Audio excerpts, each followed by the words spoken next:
Hello, my name is Anatoly Zhereptsov. I'm the head of anyLogistix development team at the anyLogic company.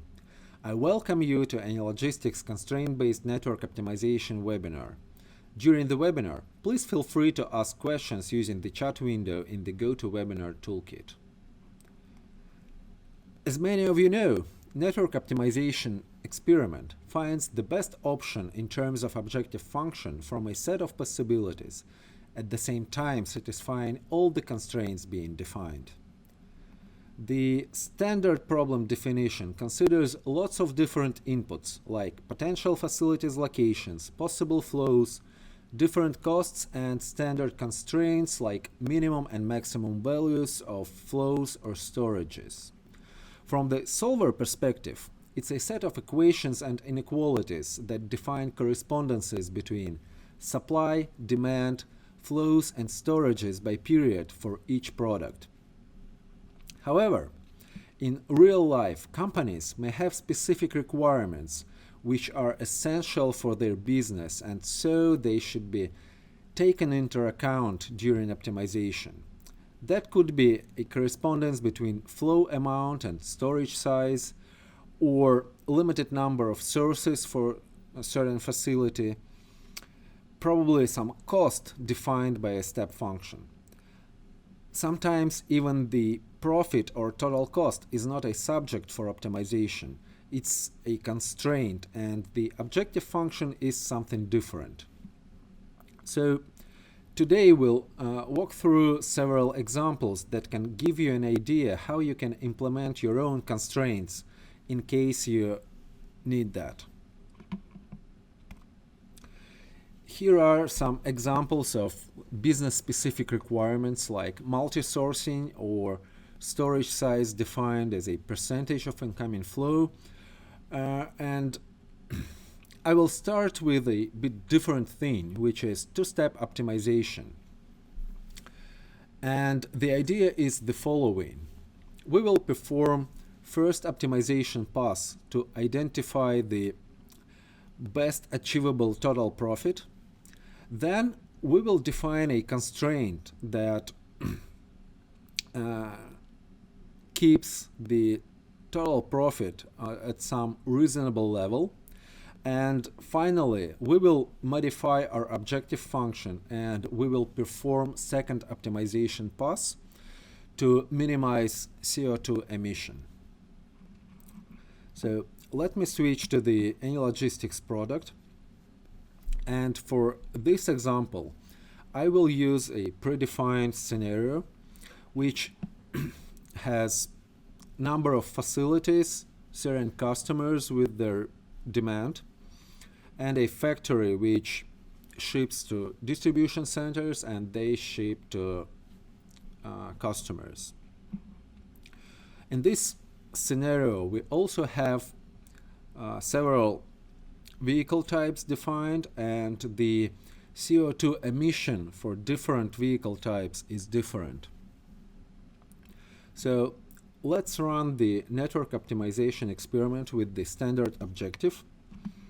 And the profit value, the best profit value is the following, 262 millions. So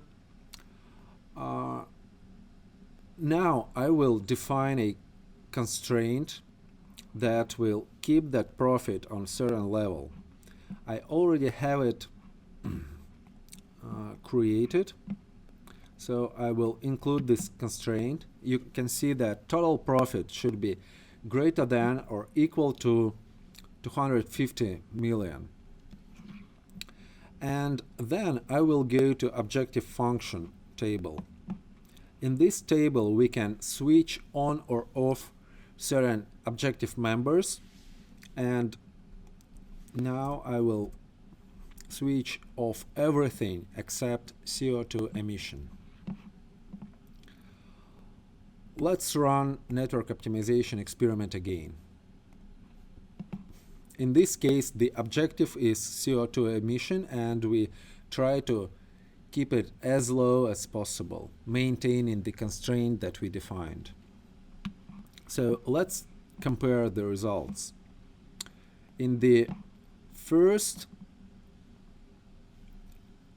experiment, the CO2 emission was 13 billion, and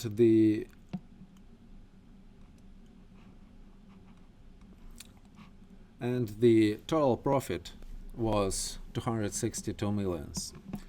If we switch to second result, we will see different picture. The CO2 emission is 10 billion, and the total profit is exactly at the level that we defined. So the next example will be multi-sourcing. I will use very simple scenario to show you the idea so that you can easily follow me. So let's assume that we need to maintain certain ratio between two suppliers sourcing our distribution center. We will achieve that defining labels for each of the flows and defining a custom constraint saying that a flow from first supplier should be 30% of the total flow. Let's do that in anyLogistix. I will create a new scenario. I will name it baseline.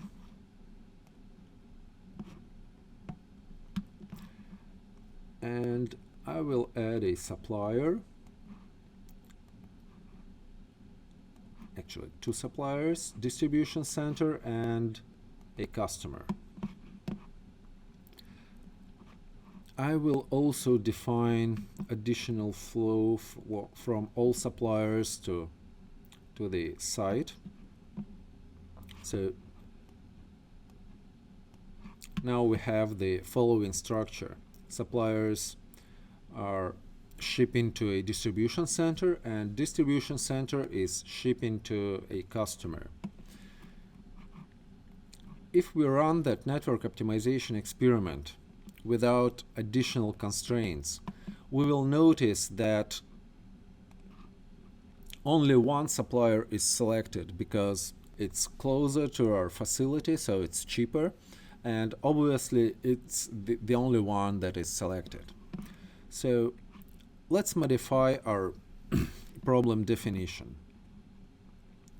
I will go to product flows table, and I will expand this row which corresponds to flow from suppliers to a site, and I will expand it by source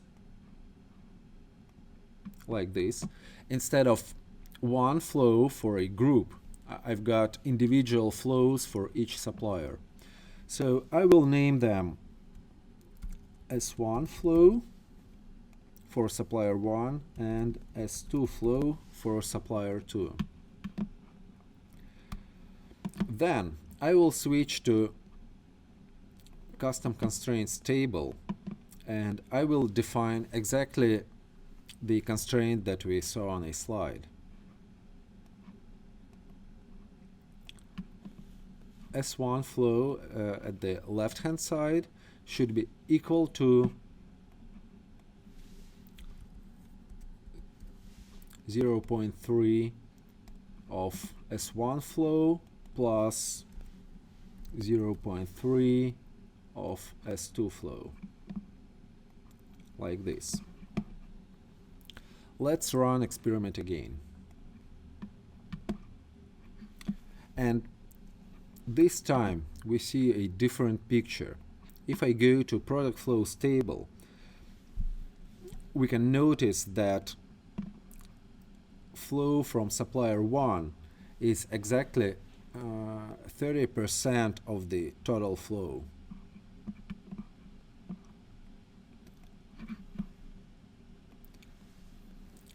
The next example is pretty straightforward as well, but in this case, we will define a storage to be a proportion of the incoming flow.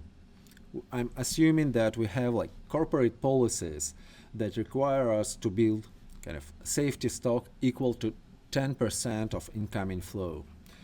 The solution will be almost the same. We will apply labels for a flow from supplier to a DC, and a label for a storage at the distribution center. And custom constraint will define that storage should be equal to 10% of incoming flow.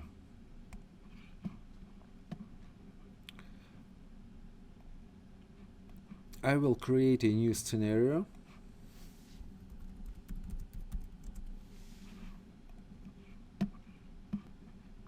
And again, I will put a supplier, a distribution center, and a customer. I will add a flow from supplier to a site, and I will label it as inflow. Then I will go to product storages table, and I will label storage at our site. Here we have a group, all sites, but actually we have just one site, so I can choose it just for visibility. And I will name this storage. Next, we need to define correspondence between these two entities. So I will go to custom constraints again and choose exactly that that storage should be equal to 0.1 multiplied by inflow. If we run network experiment this time, we will notice that the storage at the distribution center is exactly 10% of incoming flow.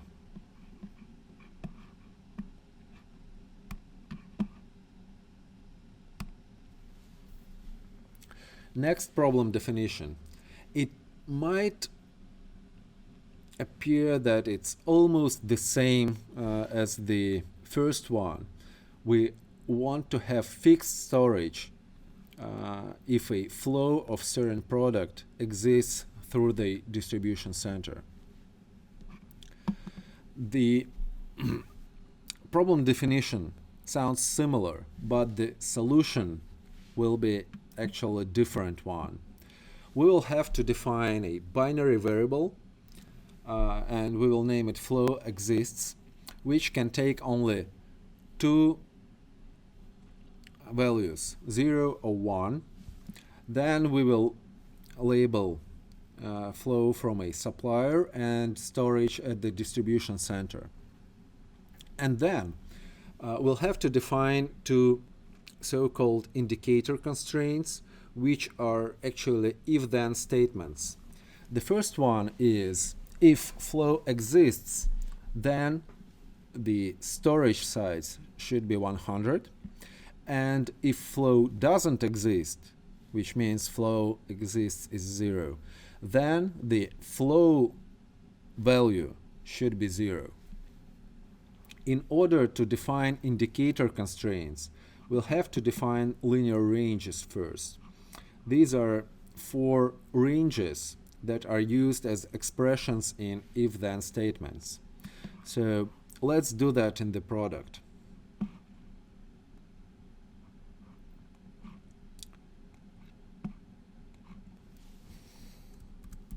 I will create a new scenario, fixed stock.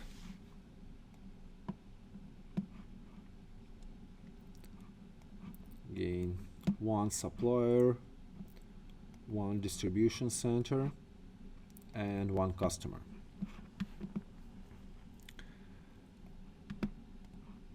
Again, I define a flow from supplier to a site, label it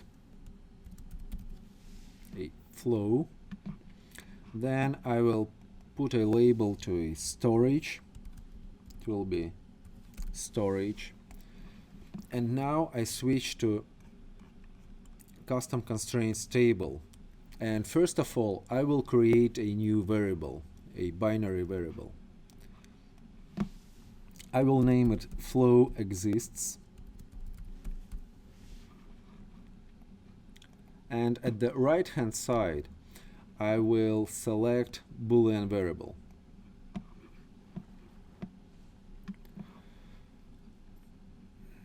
Now I will go to linear ranges to define these 4 linear ranges, which I then will use in indicator constraints. So the first range will be flow exists. I will define lower and upper bound equal to 1, and the expression will be the variable that we just created. The next range will be like the then statement of the constraint.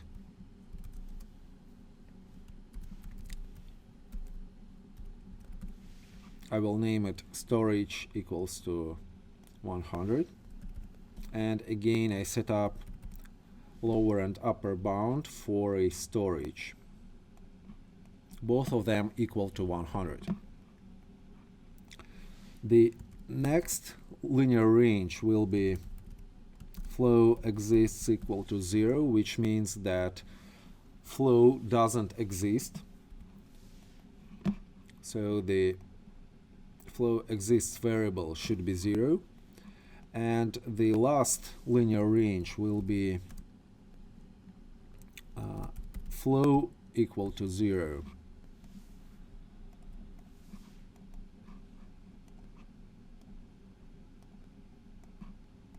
Like this. So these ranges are not applied directly to the problem definition unless we use them in indicator constraint. So let's do that. The first one will be if flow exists, then storage is equal to 100, and if flow doesn't exist, then flow value should be equal to 0. Let's check the results.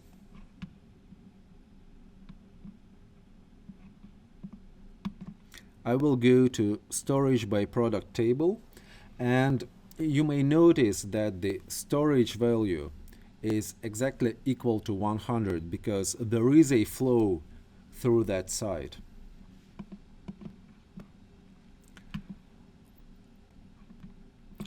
We can also check whether it will work if that flow is not necessary. So I will create another distribution center. I will add corresponding flows to modify structure, and here I will change it to one side and create another storage at the site 2. Let's check whether it will change our results.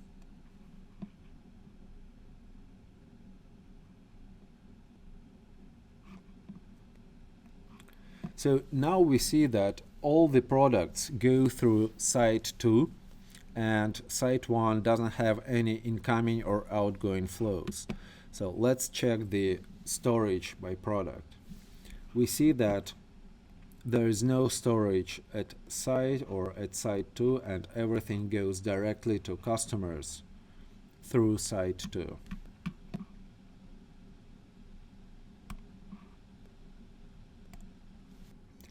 That's all I have for today. Thank you for watching the webinar. Now we have a Q&A section, and I will select most interesting questions from those you asked during the webinar. Most of them were already answered by my colleagues, but still.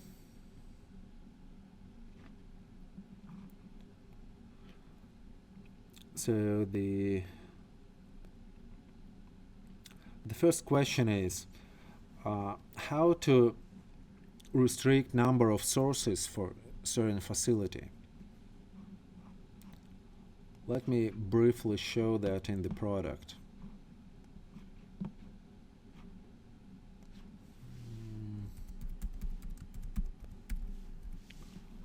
Limit inputs.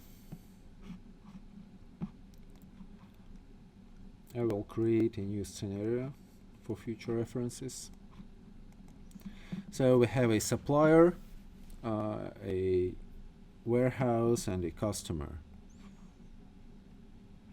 And actually the constraint that we need is again in a custom constraints table. I will create a left-hand side, and here we will have allowed number of sources or inputs for a facility, let's say 2. And at the right-hand side, I will select limit inputs type. And here I need to select the facility for which we restrict number of sources. So with such constraint, we will have a number of sources limited to 2 for the site. Okay, the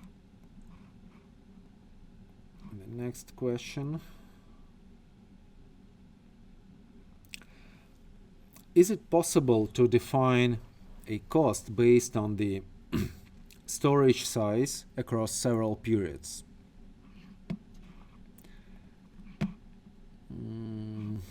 Let me remove this constraint and let me modify this scenario to demonstrate that to you.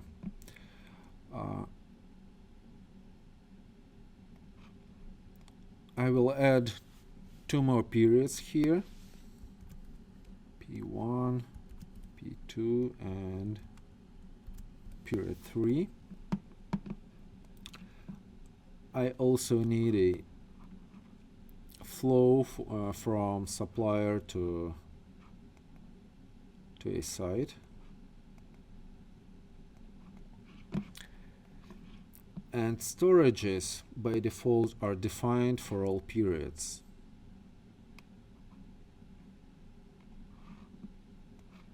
So what I will do now, I will put a label here, and then I will expand this line, this row, by time period. So instead of 1 row, we've got 3 rows, and their labels are storage 1, storage 2, and storage 3. Well, probably I need to change the order like this. So in this simple example, there is no need to build stock at the warehouse in some periods because there are no additional restrictions. Let's apply one. I will change this line, this flow from supplier to site, to exist only in period 1. If I run the experiment, we'll notice, hopefully,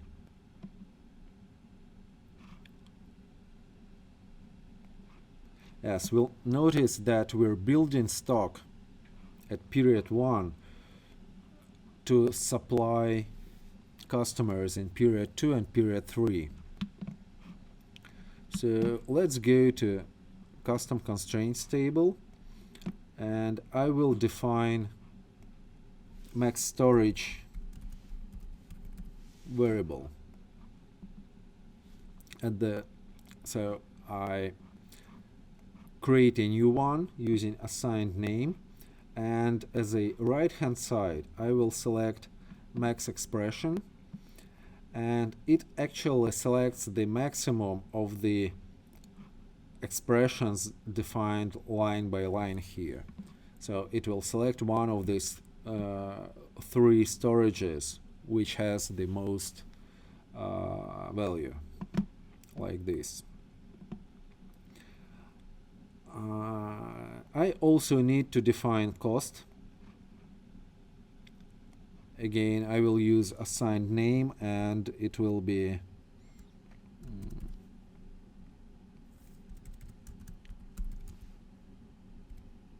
facility fixed cost.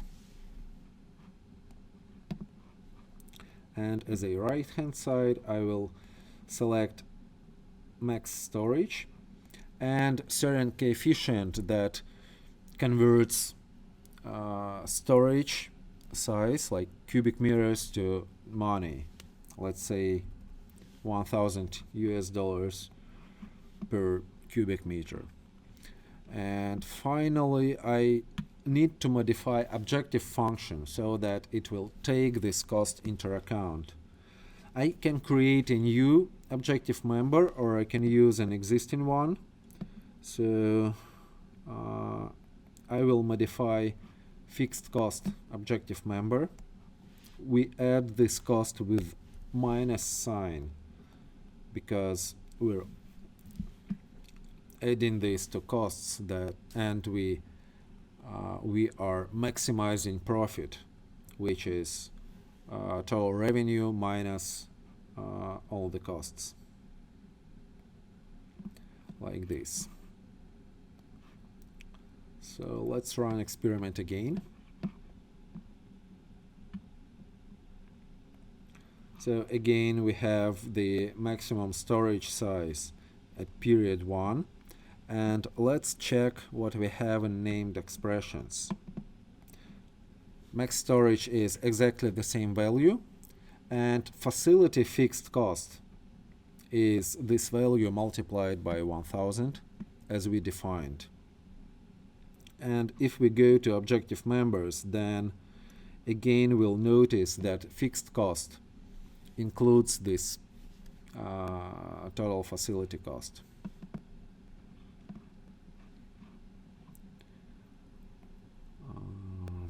Okay. Next question. Well, next question is about step functions. Let me briefly demonstrate that to you,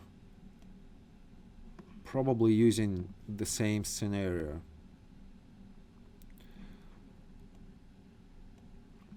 So instead of having a coefficient multiplied by max storage, I will define a step cost function.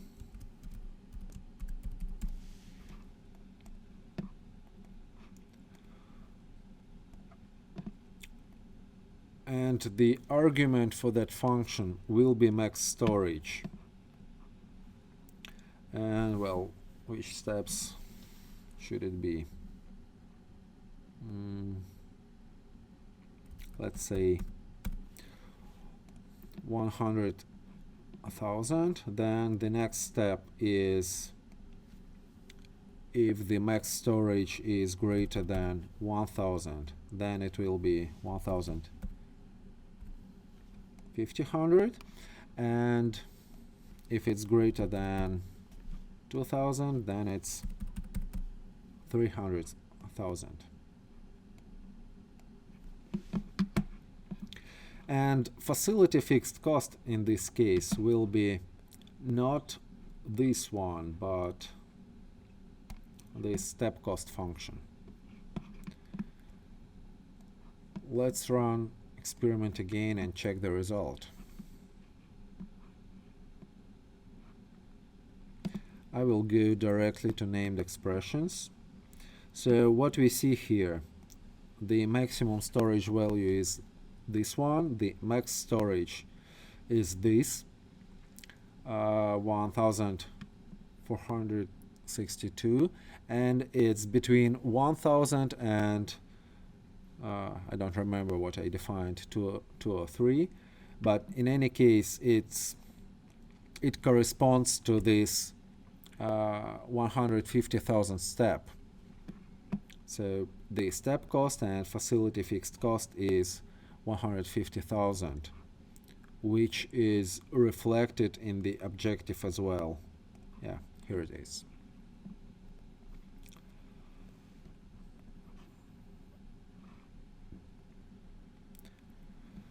Okay, I think it's all for today. Thank you for watching again, and we'll be happy to see you at one of our events. So you are very welcome, and have a good day. Bye bye.